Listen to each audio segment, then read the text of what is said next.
आज मी तुम्हाला स्वामींची शपथ घालणार आहे, जी तुमच्या फायद्यासाठी नाही तर स्वामींचा हा अत्यंत महत्त्वाचा संदेश लाखो गरजू लोकांपर्यंत पोहोचवण्यासाठी आहे.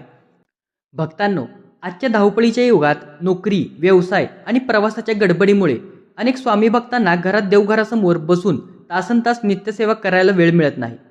त्यामुळे अनेक भक्तांच्या मनात आपली सेवा खंडित होत असल्याची खंत राहते. आजच्या या विशेष व्हिडिओमध्ये आपण पाहणार आहोत की प्रवासात असताना किंवा ऑफिसमध्ये काम करत असतानाही तुम्ही तुमची स्वामी समर्थांची नित्यसेवा कशी चालू ठेवू शकता. शास्त्रांनुसार मानसिक जपाचे काय महत्त्व आहे, ऑफिसच्या डेस्कवर किंवा प्रवासात नामस्मरण करताना कोणत्या चुका टाळाव्यात आणि अशा कोणत्या 5 सोप्या पद्धती आहेत ज्याद्वारे तुम्ही नोकरी सांभाळून साक्षात परब्रह्माची अखंड कृपा मिळवू शकता, याबद्दलची सविस्तर माहिती आपण या व्हिडिओमध्ये जाणून घेणार आहोत. हा व्हिडिओ नोकरी करणाऱ्या प्रत्येक स्वामी भक्तासाठी अत्यंत मोलाचा आहे, त्यामुळे शेवटपर्यंत नक्की बघा. अनेक भक्त मला विचारतात, दादा आम्ही नोकरी करतो, आमचा खूप प्रवास होतो, त्यामुळे आम्हाला घरात देवघरासमोर बसून स्वामींची सेवा करायला वेळ मिळत नाही.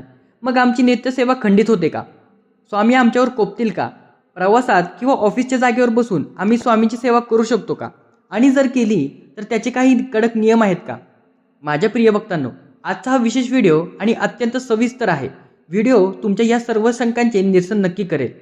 तुमच्या मनातील अपराधीपणाची भावना दूर करण्यासाठीच हा बनवला आहे. आज आपण पाहणार आहोत की प्रवासात असताना किंवा ऑफिसच्या टेबलावर काम करत असतानाही तुम्ही तुमची स्वामींची नित्यसेवा अगदी सहज, सोप्या आणि शास्त्रोक्त पद्धतीने कशी चालू ठेवू शकता. अशा कोणत्या 5 गुप्त आणि मानसिक सेवा आहेत ज्या केल्याने स्वामी तुमच्या ऑफिसमध्येही तुमच्या पाठीशी उभे राहतील, आणि प्रवासात नामस्मरण करताना कोणत्या चुका टाळायच्या. या प्रवासातील आणि ऑफिसमधील सेवेच्या गुप्त नियमांबद्दल मी तुम्हाला व्हिडिओच्या सुरुवातीला सांगणार नाही. त्यामुळे तुमचा आणि तुमच्या कुटुंबाच्या कल्याणासाठी, नोकरी व्यवसायात प्रगतीसाठी हा व्हिडिओ कुठेही स्किप न करता अगदी शांत चित्ताने शेवटपर्यंत नक्की बघा. ऑफिस आणि प्रवासातील नियमांकडे वळण्यापूर्वी आपण हे समजून घेऊया की स्वामी समर्थ महाराजांना नेमकी कोणती सेवा अभिप्रेत आहे. अनेक भक्तांना वाटते की सकाळी स्वच्छ आंघोळ करून देवघरासमोर बसून धूपदीपांच्या प्रकाशात मोठ्याने पोथी वाचणे म्हणजेच नित्यसेवा होय. ही सेवा उत्तमच आहे, पण ही केवळ शारीरिक सेवा आहे. आपल्या स्वामी माऊलींनी अक्कलकोटमध्ये असतानाही कधीही भक्तांना अवघड कर्मांडामध्ये अडकून ठेवले नाही. स्वामी काय म्हणायचे माहिती आहे का? आम्ही कुठे नाही, आम्ही सर्वत्र आहोत.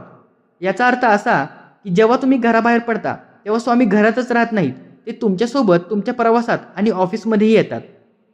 अध्यात्म आणि मानसशास्त्र हे सांगतं की देवाची खरी पूजा ही मानसिक पूजा असते. जर तुमचे शरीर देवघरासमोर आहे पण मन ऑफिसच्या टेन्शनमध्ये आहे तर त्या सेवेला काहीसुद्धा अर्थ नाही. पण जर तुमचे शरीर लोकल ट्रेनमध्ये आणि ऑफिसच्या खुर्चीवर आहे आणि तुमचे मन स्वामींच्या चरणांशी जोडले आहे तर ती साक्षात परब्रह्माची सर्वोच्च नित्यसेवा मानली जाते. जर तुमचा रोजचा 1 ते 2 तास प्रवासात जात असेल तर हा वेळ वाया घालवण्याऐवजी, सोशल मीडियावर रील्स पाहण्यात घालवण्याऐवजी तुम्ही या वेळेचा उपयोग एका अप्रतिम आध्यात्मिक साधनेसाठी करू शकता. प्रवासात असताना आजूबाजूला लोकांची गर्दी असते, आवाज असतो. अशा वेळी तुम्ही ओठ न हलवता मनातल्या मनात श्री स्वामी समर्थ या मंत्राचा जप करू शकता.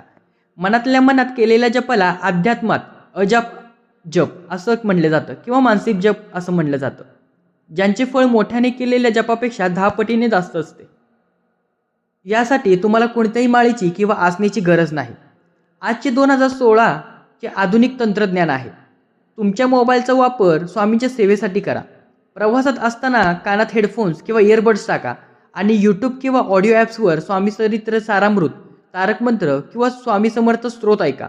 जेव्हा तुम्ही प्रवासातील खिडकी बाहेर पाहत हे पवित्र शब्द ऐकता तेव्हा तुमच्या अवतीभोवती एक सुरक्षेचे कवच निर्माण होते आणि प्रवासाचा थकवा जाणवत नाही. जर तुम्ही ट्रेन किंवा बसमध्ये बसला असाल आणि तुम्हाला शक्य असेल तर मोबाईलमध्ये स्वामी चरित्र सारामृताची PDF डाउनलोड करून ठेवा. प्रवासात असताना तुम्ही रोजचे 1 ते 3 अध्याय मोबाईलवर स्क्रीनवर शांतपणे वाचू शकता. शास्त्रानुसार जर भाव शुद्ध असेल तर डिजिटल माध्यमात केलेले वाचनही तितके स्वीकार्य आणि फलदायी ठरते. भक्तांनो, प्रवासातील वेळ जेव्हा स्वामी नामात बदलतो तेव्हा तो प्रवास सुखकर आणि सुरक्षित होतो. जर तुमचा स्वामींच्या या प्रवासातील रक्षक असण्यावर पूर्ण विश्वास असेल तर आत्ताच व्हिडिओला लाईक करा आणि कमेंट करायला विसरू नका. ऑफिस ही अशी जागा आहे जिथे आपल्याला कामावर पूर्ण लक्ष केंद्रित करावे लागते. तिथे आपण पोथी वाचू शकत नाही किंवा माळ ओढू शकत नाही. पण ऑफिसमध्ये काम करता करता तुम्ही स्वामींच्या ऊर्जेला कसे जोडले जाऊ शकता याचे काही सोपे मार्ग पहा. तुमच्या ऑफिसच्या कॉम्प्युटर, लॅपटॉप किंवा मोबाईलच्या स्क्रीनवर स्वामी समर्थ महाराजांचा एक सुंदर हसरा आणि प्रसन्न चेहरा असलेला वॉलपेपर ठेवा. काम करताना जेव्हा तुम्हाला थकवा येईल, मानसिक ताण जाणवेल, तेव्हा फक्त 1 सेकंदासाठी स्वामींच्या त्या फोटोकडे डोळे भरून पहा आणि मनातल्या मनात म्हणा, मी एक फक्त माध्यम आहे. स्वामी हे माझे नाहीत, तुमचे आहेत. बघा, तुमचा संपूर्ण ताण एका क्षणात गायब होईल. सकाळी ऑफिसमध्ये गेल्यावर जेव्हा तुम्ही रोजचे काम सुरू करता, तेव्हा कॉम्प्युटरवर पहिली फाईल उघडण्यापूर्वी किंवा डायरीमध्ये लिहायला सुरुवात करण्यापूर्वी मनातल्या मनात किंवा डायरीच्या कोपऱ्यात श्री स्वामी समर्थ किंवा 313 लिहा. यामुळे संपूर्ण दिवसाला कामाला साक्षात परब्रह्माचे अधिष्ठान लाभते आणि कामात चुका होण्याची शक्यता कमी होते. स्वामी समर्थांनी नेहमी कर्मयोगाला महत्त्व दिले आहे. ऑफिसचे काम प्रामाणिकपणे, लाच न घेता, कोणाचेही मन न दुखवता आणि पूर्ण निष्ठेने करणे ही साक्षात स्वामींची सेवा आहे. जेव्हा तुम्ही तुमच्या नोकरीलाच तुमचे कर्तव्य आणि देव मानता, तेव्हा स्वामी तुमच्यावर अत्यंत प्रसन्न होतात. कारण स्वामींनी सांगितले आहे, कर्तव्यापासून पळ काढणारा माणूस कधीही माझा सच्चा भक्त होऊ शकत नाही. भक्तांनो, प्रवासात किंवा ऑफिसमध्ये असतानाही काही गोष्टींची काळजी घेणे आवश्यक आहे, जेणेकरून आपल्याकडून कळत नकळत कोणताही दोष आणि विटंबना होणार नाही. पहिलं म्हणजे अशुद्ध हाताने स्पर्श टाळा. प्रवासात आपण अनेक वस्तूंना हात लावतो, ज्यामुळे आपले हात अशुद्ध असतात. अशा वेळी खिशात असणाऱ्या स्वामींच्या फोटोला किंवा लॉकेटला वारंवार अशुद्ध हाताने स्पर्श करणे टाळावे. दुसरी गोष्ट म्हणजे शौचालयात जाताना काळजी. जर तुम्ही गळ्यात स्वामींचे लॉकेट किंवा हातात स्वामींचा धागा किंवा कडे घातले असाल, तर ऑफिसच्या शौचालयात जाताना कोणतेही वाईट विचार आणू नका. शक्य असल्यास लॉकेट कपड्याच्या आत ठेवा, जेणेकरून त्याची विटंबना होणार नाही.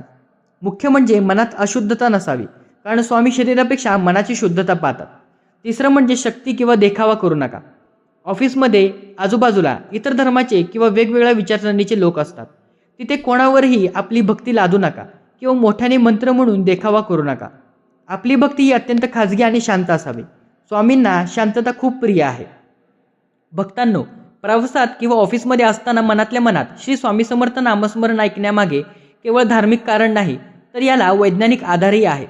आजचे विज्ञान आणि मानसशास्त्र हे सांगते की जेव्हा एखादा व्यक्ती कामाच्या व्यापात किंवा प्रवासाच्या गोंधळात एका विशिष्ट मंत्राचा मनातल्या मनात जप करत असतो, तेव्हा तिच्या मेंदूमध्ये अल्फा लहरी निर्माण होतात.